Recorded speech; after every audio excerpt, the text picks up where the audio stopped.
All 24 Democratic governors have endorsed Kamala Harris's White House bid.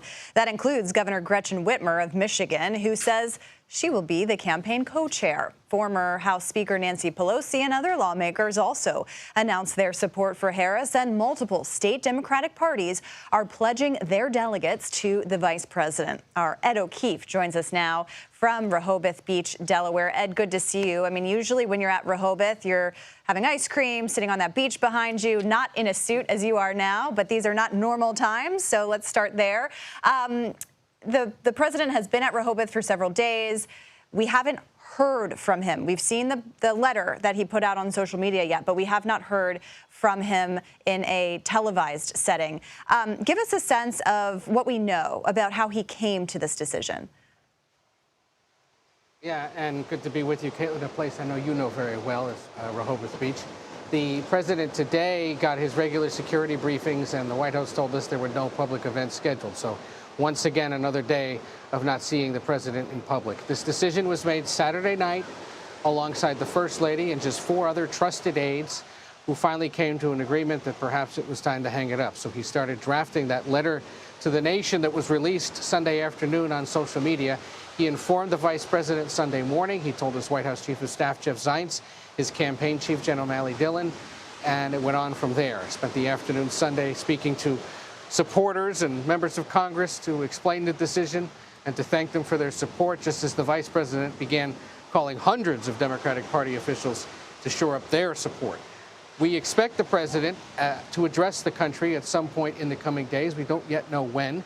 Part of the reason we don't is because he's still recovering from a COVID-19 diagnosis. The White House physician putting out a letter this afternoon saying he's now taken 10 rounds of Paxlovid and is doing much better than he had been doing over the weekend, though there had been reports of a nagging cough, and that might be part of the reason why we've yet to hear from him publicly. He's also expected at some point later this week to meet with the Israeli Prime Minister Benjamin Netanyahu, who is headed to Washington for a congressional address on Wednesday.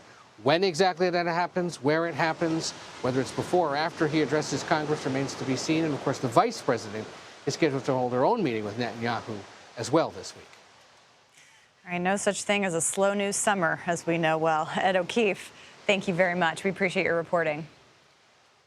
And CBS News Executive Director of Elections and Surveys, Anthony Salvanto, joins us now with new polling. All right, Anthony, so it's been a whirlwind 24 hours, but from your sense and polling voters, what are Democrats thinking about their chances now? Yeah, a lot of new polling these days, right? Caitlin trying to keep up with all this. Now, look, overwhelmingly, Democrats told us in their instant reaction to this that they approved of Joe Biden stepping aside. Maybe that doesn't surprise, because for weeks now following that debate, a lot of Democrats had been saying that they thought he ought to. But there's a strategic component to this, too, of course, right, for any political party. There's a big ratio here of Democrats that feel like now their chances, now that Biden has stepped aside, will be better as compared to worse. I would, however, point out this just over a quarter that say, well, it depends on who the nominee is. But by and large, it's a positive feeling because, of course, a lot of these Democrats,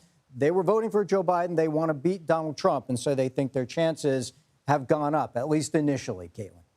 And how are Democrats feeling about Kamala Harris? I mean, we've seen in the past 24 hours, all of those endorsements we just described, the party is clearly coalescing around her. Well, the rank and file seem to be getting on board as well, and I'll show you this. You've got 8 and 10 who say, given the choice, Kamala Harris or someone else, right? And that's a general someone else because there isn't a formal challenge otherwise. They say the party should nominate Harris. But the other part of this, though, is the timing, Caitlin. I want to show you this. You might expect people want to be sort of in a hurry to do this, right? Again, back to that strategic component. Well, 6 and 10 say they would just as well have party leaders pick the candidate now as opposed to the 4 and 10 who say, wait till the convention and let the delegates pick. So that process as it unfolds has at least a majority support for being pretty fast, Caitlin. All right, Anthony, with this race changing by the day, I know we're going to have lots of polling that we'll be interested in our future. So Godspeed, Anthony. Look forward to it next time. Well, thanks, Caitlin. Thank you. And Kamala Harris's campaign says it raised $81 million in its first 24 hours. That includes hundreds of thousands of grassroots donors. Our CBS News senior business and tech correspondent Ling is here following the money. Ling, good to see you. I know you've been speaking with donors, including director Rob Reiner. What did he tell you? Hey, Caitlin, that's right. So if you think about the past couple of weeks, it's certainly been a roller coaster for the Democrats when it comes to donations. And there was a pause when it came to that post-debate fallout with President Biden's performance. And we've been speaking with multiple mega donors on the Democratic side, and they say they are now, by and large, also endorsing Kamala Harris, the vice president, and putting their money towards her. I had a chance to interview Rob Reiner, the storied Hollywood director and longtime mega donor who called for Biden to get out of the race. And this is what he said to me last night. How much more money are you prepared to donate to Vice President Harris's campaign?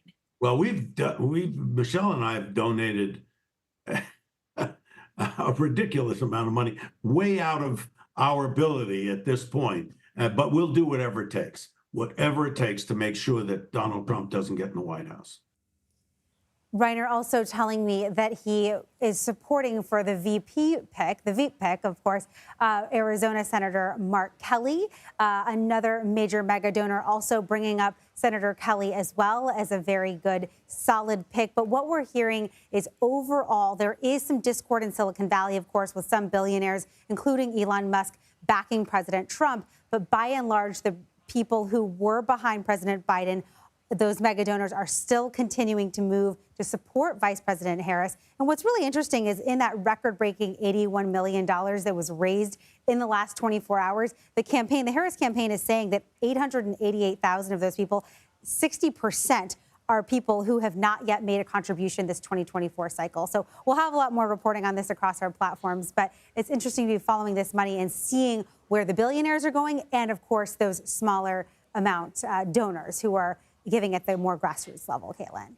Yeah, and Ling, that's so interesting about those small dollar donors who haven't donated before, because that suggests that there may be some new enthusiasm in this race that just wasn't there before, as we've been talking to voters across the country. Thank you so much, as always, for your reporting. It's great to see you. Great to see you.